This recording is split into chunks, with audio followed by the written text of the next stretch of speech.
Kejadian pasal 17. Sunat sebagai tanda perjanjian Allah dengan Abraham. Ketika Abraham berumur 99 tahun, maka Tuhan menampakkan diri kepada Abraham dan berfirman kepadanya, "Akulah Allah yang Maha Kuasa. Hiduplah di hadapanku dengan tidak bercela. Aku akan mengadakan perjanjian antara aku dan engkau, dan aku akan membuat engkau sangat banyak." Lalu sujudlah Abraham dan Allah berfirman kepadanya, "Dari pihakku, inilah perjanjianku dengan engkau. Engkau akan menjadi bapa sejumlah besar bangsa. Karena itu namamu bukan lagi Abram, melainkan Abraham. Karena engkau telah kutetapkan menjadi bapa sejumlah besar bangsa. Aku akan membuat engkau beranak cucu sangat banyak. Engkau akan kubuat menjadi bangsa-bangsa, dan daripadamu akan berasal raja-raja. Aku akan mengadakan perjanjian antara aku dan engkau, serta keturunanmu turun-temurun menjadi perjanjian yang kekal, supaya aku menjadi Allahmu dan Allah keturunanmu. Kepadamu dan kepada keturunanmu akan kuberikan negeri ini, yang kau diami sebagai orang asing, yakni seluruh tanah Kanaan akan kuberikan menjadi milikmu untuk selama-lamanya, dan aku akan menjadi Allah mereka." Lagi firman Allah kepada Abraham, "Dari pihakmu, engkau harus memegang perjanjianku, engkau dan keturunanmu turun-temurun.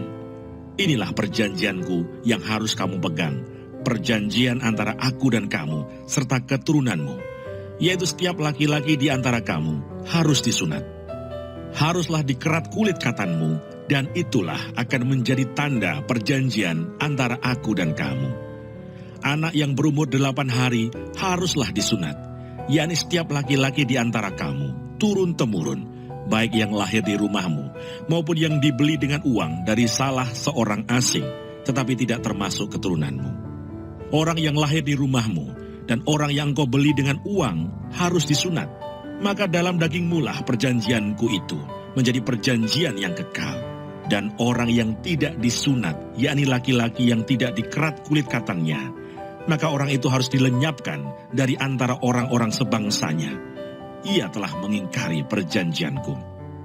Selanjutnya Allah berfirman kepada Abraham, "Tentang istrimu Sarai, janganlah engkau menyebut dia lagi Sarai, tetapi Sarah, itulah namanya.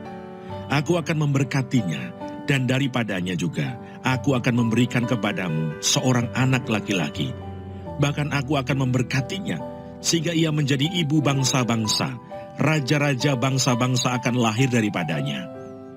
Lalu tertunduklah Abraham dan tertawa, serta berkata dalam hatinya, "Mungkinkah bagi seorang yang berumur 100 tahun dilahirkan seorang anak?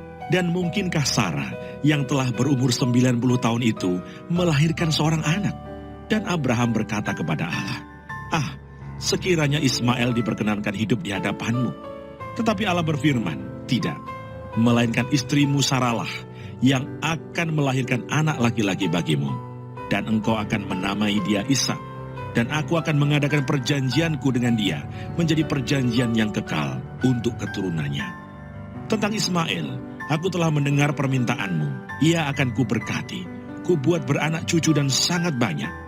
Ia akan memperanakkan 12 raja, dan aku akan membuatnya menjadi bangsa yang besar. Tetapi perjanjianku akan kuadakan dengan Ishak, yang akan dilahirkan Sarah bagimu tahun yang akan datang, pada waktu seperti ini juga." Setelah selesai berfirman kepada Abraham, naiklah Allah meninggalkan Abraham. Setelah itu Abraham memanggil Ismail anaknya, dan semua orang yang lahir di rumahnya, juga semua orang yang dibelinya dengan uang, yakni setiap laki-laki dari isi rumahnya. Lalu ia mengerat kulit katan mereka pada hari itu juga, seperti yang telah difirmankan Allah kepadanya.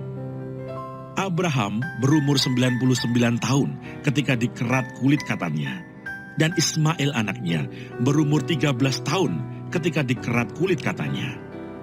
Pada hari itu juga Abraham dan Ismail anaknya disunat, dan semua orang dari isi rumah Abraham, baik yang lahir di rumahnya maupun yang dibeli dengan uang dari orang asing, disunat bersama-sama dengan dia.